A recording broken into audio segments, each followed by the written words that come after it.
All right, let's just get right into it. Welcome to today's Explainer, where we are breaking down a really sudden, honestly kind of harsh pivot in our national weather, and then we'll catch you up on the day's essential headlines.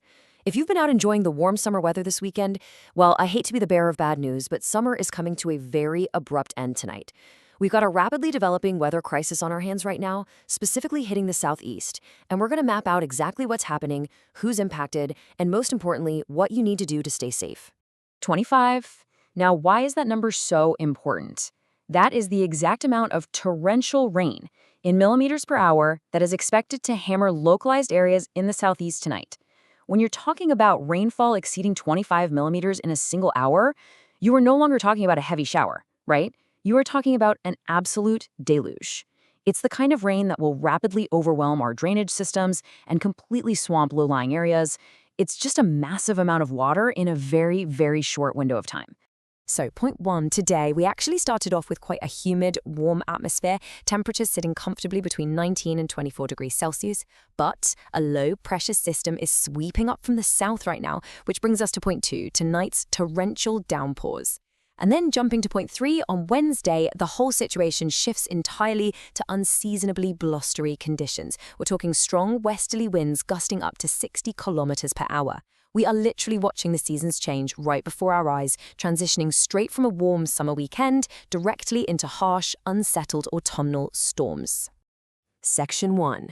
The threat. Status yellow warning. Let's zoom in on the macro-level details of the official meteorological threat facing the southeast this evening. The absolutely crucial point here is the official status yellow rain warning issued by Éireann. If you live in Waterford, Wexford, or Wicklow, this is directed squarely at you. The window of maximum danger is tightly packed between 5 p.m. this evening and midnight tonight, and the primary threat? Severe risk of spot flooding. Because this rain is falling so incredibly fast and heavy, low-lying roads and urban environments with poor drainage simply won't be able to cope. The water literally has nowhere to go. Section 2. The ground reality. Wexford on high alert. Now we're zooming into the micro level to see exactly how this weather system is actively impacting people on the ground in real time. You know, meteorological data is one thing, but hearing from locals really brings the reality home. Live reports from the quay in Wexford town note that the wind is already picking up, and surface water is pooling on the main thoroughfares. Take Mary O'Brien, a local shopkeeper. She was out earlier physically sandbagging her doorway. She remembers the devastation of previous floods in the area, and, as she says, she isn't taking any chances tonight. It really shows that proactive, bracing mentality of the locals right now as the storm closes in. And the authorities are absolutely matching that local urgency. Wexford County Council has their emergency crews on immediate standby. They've already actively deployed pumps and sandbags across the area to try and mitigate the water flow. Also, if you're a resident in known flood-prone areas, specifically William Street and the Wharf, the council is urging you to move your vehicles to higher ground right now. This is a rapid, highly tangible response to protect property before that midnight peak hits. Section 3. Survival and strategy. Navigating the hazards. Let's focus directly on you, diving into some crucial safety and survival advice for anyone navigating these affected regions tonight. The Road Safety Authority's message is incredibly clear. Slow down, increase your following distance, use your dipped headlights, and if you see a flooded road, turn around, don't drown. Just think about this for a second. On one hand, a mere 6 inches of moving water is enough to completely stall your car's engine. On the other hand, if that water reaches 2 feet, your car will literally float and be swept away. No way around it. Never, ever attempt to drive through standing water. It's just not worth the risk.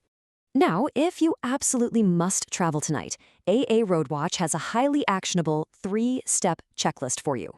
Step 1. Before you even turn the key, check your tire pressure and tread depth. You need maximum grip on these slick roads for sure. Step 2. Pack an emergency kit in your vehicle. Make sure you've got a working torch, a high-visibility vest, and bottled water just in case you get stranded. And step 3. If you are planning to cycle or take the motorbike, the strong advice is to delay your journey entirely until the heavy rain eases up past midnight. Let's look at how this is actively altering evening transit right now. If you're commuting, be aware we already have reports of delays on the M9 near Waterford, specifically caused by surface water buildup. Bussy Éireann has also issued warnings that routes serving the southeast might face sudden diversions or even outright cancellations. On the rail side, Éireann is currently reporting no major disruptions, but they are closely monitoring water levels on tracks near coastal areas. So definitely check your local traffic and transit updates before you head out the door.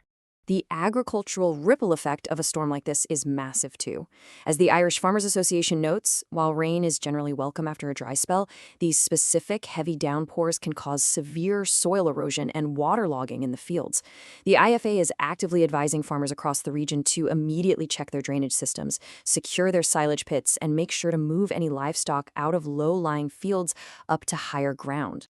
Okay, here is a somewhat surprising but absolutely vital tip from environmental agencies regarding our urban drainage systems. When a city gets hit with sudden heavy rain, the drainage infrastructure is pushed to its absolute limit. But you can actually help prevent urban system overflows from inside your own home. How? Keep drains clear. Do not flush wet wipes down the toilet or pour cooking fats down your kitchen sink. Those habits create massive blockages in the pipes, which then forces the sudden influx of storm water back up onto our streets. Your household habits literally impact the city's ability to drain a storm. Section 4. The broader picture, national news briefs. All right, with the immediate crisis covered, let's take a breath, zoom out, and look at the broader national news landscape for today. Starting with the housing sector, the government just announced a massive €150 million fund targeting first-time buyers. We're going to get the precise details on that following tomorrow's cabinet meeting. In health, the HSE is tracking a slight but notable rise in both COVID-19 and flu hospitalizations, and they're strongly urging vulnerable folks to get their booster vaccines. Over in the markets, things closed out mixed to flat today, mostly driven by ongoing concerns over U.S. interest rates impacting the global close. On a way lighter note in sport, preparations for the All-Ireland hurling semifinals are well underway, and tickets are reportedly selling insanely fast. And finally, in entertainment, organizers for Electric Picnic have officially dropped the final lineup for the festival happening later this month. So the crucial takeaway from everything we've unpacked today is that the seasons are turning. And the weather is already bearing its teeth. From understanding the sheer overwhelming force of a 25 millimeter per hour downpour, to knowing exactly why 6 inches of moving water on a road is a definitive reason to turn your car right around, this sudden shift from a humid weekend to Wednesday's 60 kilometer per hour gusts is a serious wake-up call. Summer is officially over. Are you prepared for the stormy months ahead? Thank you so much for joining me for this explainer. Stay dry, stay safe out there, and I'll catch you on the next one.